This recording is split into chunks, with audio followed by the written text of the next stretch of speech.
नमस्ते, welcome back to my new blog. तो आज हम बातें करेंगे शादी के बारे में। उसमें अपने रोके की बातें और अपने एंगेजमेंट की बातें, हस्बैंड के बारे में जो भी बातें आपसे शेयर की थी, पर अभी शादी की बात तो शुरू ही नहीं हुई थी। तो आज के ब्लॉग में शादी की बातें आपसे शेयर करेंगे। और लॉकडाउन लगने की वजह से जो शादी रखी गई थी अप्रैल में, वो नहीं हुई थी क्योंकि लॉकडाउन पूरी तरीके से लग गया था। आई थिंक अभी याद नहीं आ रहा है, पर मेरे ख्याल से 24 मार्च से 24 अप्रैल तक 1 महीने का लॉकडाउन लगा था। और 20 अप्रैल को शादी थी, जो कि पॉसिबल नहीं थी जिनका लोकल में शादी था, कि अपने शहर में ही शादी कर पा रहे थे। बहुत दूर का शादी नहीं हो पा रहा था क्योंकि मुझे तो डायरेक्ट गाज़ियाबाद जाना था। यहाँ से गांव से कोई कनेक्शन नहीं है उनका, वहाँ से शादी वो नहीं करने वाले थे, तो वहीं से आना था उनको बारात लेके। इसलिए ये तय हुआ था कि 20 अप्रैल की शादी रखेंगे, पर लॉकडाउन की वजह से शादी नहीं हो पाई। तैयारियां हम लोग की पूरी हो गई थी। जो कपड़े की शॉपिंग हम लोगों ने कर ली थी, लहंगा, ज्वेलरी, मेकअप, सब कुछ हम लोगों ने बुकिंग कर लिया था। और कार्ड भी पूरे छप के आ गए थे। 3 या 400 कार्ड छपवाए गए थे क्योंकि हमारा जो फैमिली है बहुत बड़ा है। नाते रिश्तेदार एक लोग को अगर पकड़ पकड़ के कार्ड देते तो इतने सारे लोग थे। तो लेकिन कार्ड जो है जो छपे थे वैसे के वैसे रखे रह गए थे। अप्रैल मई जून में फिर शादी की डेट रखी जाती है। एक दिन ऐसे ही अचानक फ़ोन आता है 8 जून को, हमें ये पता चलता है कि शादी की डेट फिक्स कर ली गई है।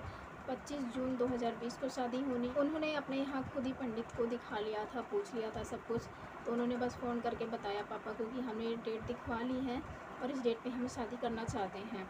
तो अच्छा ये होता है कि अगर उनको शादी अगर बहुत अच्छे से करनी थी, मतलब जैसे एक बड़ा फंक्शन रखते हैं शादी का, अगर वैसे करनी थी क्योंकि शादी से पहले कोई भी फंक्शन नहीं हुआ था, तो वो शादी को डिले करके नवंबर दिसंबर तक शादी कर सकते थे। मतलब पता नहीं उन लोग के दिमाग में क्या चल रहा था कि वो लोग फ्री का सब कुछ चाहते थे कि यहाँ से सब कुछ मिले पर हमारा कुछ ना लगे।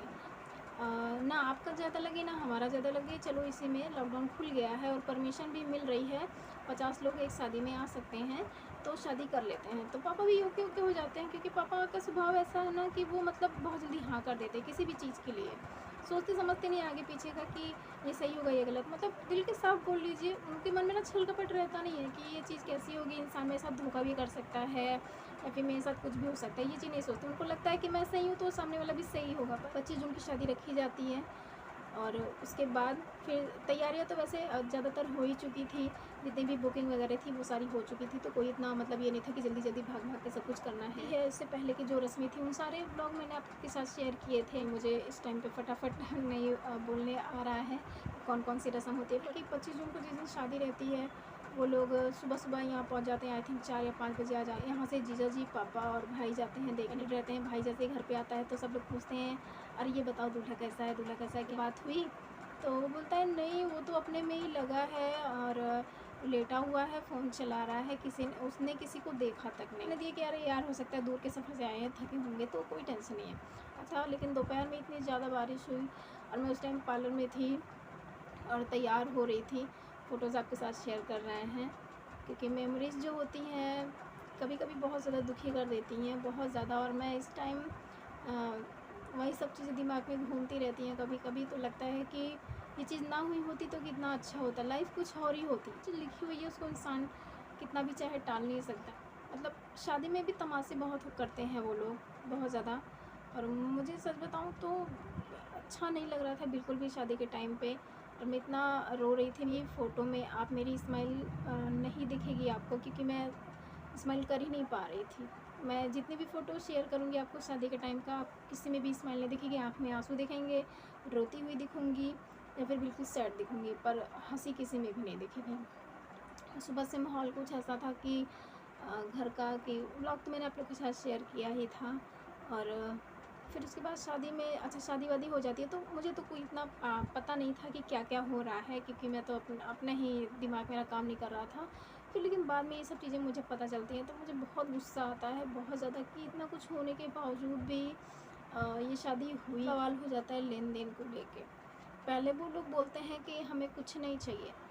अच्छा, कुछ नहीं चाहिए से मतलब हम अपने मुँह से नहीं बोलेंगे, पर आप सब कुछ दो। है कि कोई डिमांड नहीं है लेकिन जो इंसान देता है वो तो आप दोगे ही। तो बोले हाँ, उतना तो सभी देते हैं भाई, अब जितना हमारा सामर्थ्य रहेगा उस हिसाब से तो हम देंगे ही।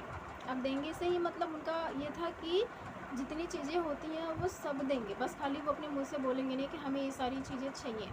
शादी में जो ज्वेलरी है वो लोग लेके आए थे, वो आपके साथ किसी ब्लॉग में मैं शेयर करूँगी क्या क्या ज्वेलरी आई थी। मेरे हस्बैंड, उनके भाई, उनके पापा, उनकी दीदी का एक लड़का, उनके जीजा जी, ड्राइवर और जो भैया थे। आई थिंक कि इतने ही लोग थे और मुझे ठीक-ठीक याद नहीं है, पर इन्हें कुछ तो ख़ास का तो बुलाना ही पड़ेगा। मामी, मौसी, नानी ये लोग तो मतलब होने ही चाहिए। अभी तुम्हारा कोई नहीं है तो इसका मतलब ये थोड़ी ना है कि हम किसी को नहीं बुलाएँगे। तुम नहीं लेके आना चाहते हो वो तुम्हारा डिसीजन है। हम जितना हो सकेगा हम कोशिश करेंगे कि लोग आएँ। ये भी उन लोग को ऑब्जेक्शन था कि तुमने इन लोग इतने सारे लोग क्यों बुलाए।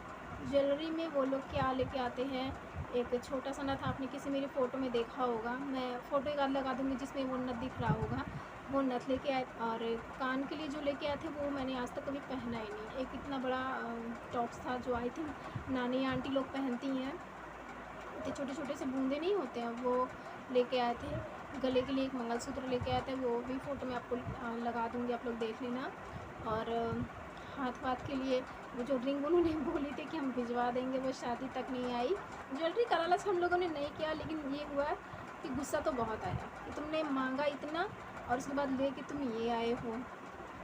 और पैरों के लिए उन्होंने एक पतली सी पायल का फ़ोटो मैं डाल दूँगी क्योंकि मेरे पास है।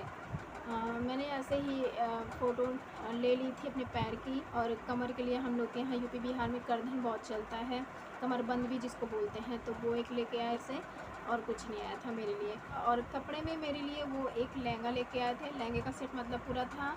और एक साड़ी आई थी मेरे लिए, बस दो सेट मेरे लिए कपड़ा आया था और एक साड़ी आई थी जो आई थिंक कि उन्होंने मम्मी के लिए ली थी, लेकिन उस टाइम पता नहीं था। तो मतलब जिस हिसाब से वो साड़ी थी बिल्कुल रेड कलर की, तो सबको लगा कि ये दुल्हन के लिए ही होगी, तो इसलिए वो साड़ी रखी नहीं गई, मेरे साथ ही वापस आ गई थी। तो फिर उसके बाद में बस मतलब यही इतने कपड़े आए थे और चूड़ा आया था और चप्पल आई थी।